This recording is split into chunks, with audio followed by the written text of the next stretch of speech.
نئے شہر بسانے کا عزم، چھوٹی بڑی کالونیاں، نت نئے انداز کے بنگلے، بلند و بالا رہائشی و کاروباری عمارتوں کی تعمیرات، انسانوں کو چھت مہیا کرنے کی کوشش، ایک مثبت سوچ، ایک اچھا قدم۔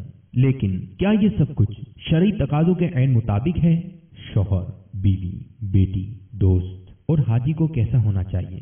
جیسے نصیحت آموز سنت و بھرے بیانات کے تسلسل کو جاری رکھتے ہوئے مبلغ دعوت اسلامی و نگران مرکزی مجلس شورا حضرت مولانا حاجی محمد عمران اتاری مدہ ذلہ العالی 18 دسمبر بروز اتوار دوپہر 2 بجے عالمی مدنی مرکز فیضان مدینہ باب المدینہ کراچی میں سنت و بھرا بیان فرمائیں گے، جس کا موضوع ہے بلڈرز کو کیسا ہونا چاہیے۔ میں بلڈر حضرات کو دعوت دیتا ہوں کہ آپ اتوار کو فیضان مدینہ میں جو اجتماع ہو رہا ہے کہ بلڈر کو کیسا ہونا چاہیے، اس میں ضرور شرکت کیجیے، اور جو حضرات ملک سے باہر رہتے ہیں وہ حضرات مدنی چینل پہ ضرور اس کو دیکھیے۔ جیسا کہ آپ سب لوگوں کے علم میں ہے کہ انشاءاللہ اس سنڈے کو فیضان مدینہ کراچی میں اس موضوع پہ کہ ایک بلڈر کو کیسا ہونا چاہیے بیان ہوگا۔ میری تمام لوگوں سے جو یہ سن رہے ہیں ان سے گزارش ہے کہ وہ ضرور اس میں شرکت فرمائیں اور ایک اویئرنیس لیں کہ ایک بلڈر کو کیسا ہونا چاہیے۔ تمام عاشقان رسول بالخصوص کنسٹرکشن کے شعبے سے تعلق رکھنے والے اسلامی بھائیوں سے اس بیان میں شرکت کی